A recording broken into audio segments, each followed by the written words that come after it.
अब बात करते हैं हम सिक्स सेक्टर की। उस सेक्टर का नाम है मेटल एंड माइनिंग सेक्टर। नाम सुनकर आपको समझ में आया होगा कि इस सेक्टर में कौन सी कंपनी आती है। अगर नहीं समझ में आया तो मैं आपको सिंपल वर्ड में समझाने की कोशिश करता हूँ। इस सेक्टर में है ना steel, aluminium, copper, coal mining जैसी कंपनियां आती है। तो जो भी मेटल प्रोड्यूस करती है या माइनिंग करती है, उन सारी कंपनी को मिलाकर एक ग्रुप बनाया जाता है। उस कंपनी का या फिर उस ग्रुप को नाम दिया जाता है मेटल एंड माइनिंग सेक्टर। और ये मेटल एंड माइनिंग सेक्टर को रिप्रेजेंट करता है निफ्टी कमोडिटी इंडेक्स। अगर आप इंट्राडे करते हो तो आपके लिए ना ये ट्रेड आइडेंटिफाई करके दे सकता है। आपके दिमाग में सवाल आ रहा होगा कि वो कैसे। अगर निफ्टी इंट्राडे के दिन 2% अपसाइड है तो कमोडिटी के जितने भी स्टॉक है ना वो अपसाइड मूवमेंट देंगे। तो आप क्या करोगे, ये सारे स्टॉक को देखोगे और आपका जो भी स्ट्रेटेजी है उस स्टॉक पर अप्लाई करने की कोशिश करोगे। जो भी आपके रूल है, अगर आपके सारे रूल मीट करते हैं तो आप उसमें बाइंग की पोजीशन बना सकते हो और जो अपसाइड मूवमेंट आने वाली है उसको कैप्चर करके प्रॉफिट बना सकते हो। उसी तरह अगर निफ्टी कमोडिटी 2% या 1% डाउन है तो आप क्या प्रेडिक्ट करोगे कि निफ्टी कमोडिटी इंडेक्स 1% डाउन है, इसका मतलब है कि जो कमोडिटी के स्टॉक है वो आज के दिन गिर सकते हैं। तो आप सारे स्टॉक पर अपनी स्ट्रेटेजी अप्लाई करोगे। जो भी आपके रूल है, अगर कंडीशन मीट हो रही है तो आप क्या करोगे, उस स्टॉक में सेलिंग की पोजीशन बनाने की कोशिश करोगे। जो स्टॉक में डाउनसाइड की मूवमेंट आएगी उसको कैप्चर करके आप प्रॉफिट बनाने की कोशिश करोगे।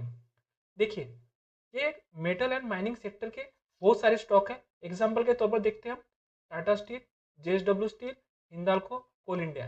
ये सारी कंपनियां है ना लार्ज कैप कंपनी है।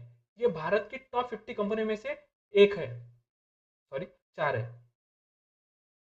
अब बात करते हैं कि जो मेटल एंड माइनिंग सेक्टर है वो किस तरह से बिहेव करता है। ये हाईली साइक्लिकल स्टॉक्स होते हैं।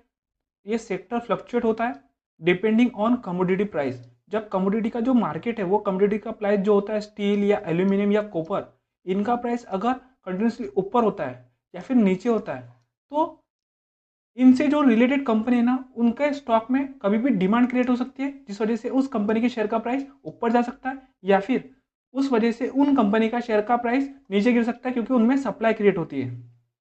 देखिए, अब बात करते हैं कि मेटल एंड माइनिंग सेक्टर में रिस्क कितना है। अगर आप एक बिगनर हो और आप इन्वेस्टमेंट जर्नी स्टार्ट करना चाहते हो तो आपको पहले से पता होना चाहिए कि किस सेक्टर में या फिर किस स्टॉक में कितना रिस्क है। तो मेटल एंड माइनिंग सेक्टर में रिस्क लेवल बहुत ज़्यादा हाई है क्योंकि ये फ्लक्चुएट होते हैं। और अब बात करते हैं कि मेटल एंड माइनिंग सेक्टर में किस व्यक्ति ने इन्वेस्ट करना चाहिए।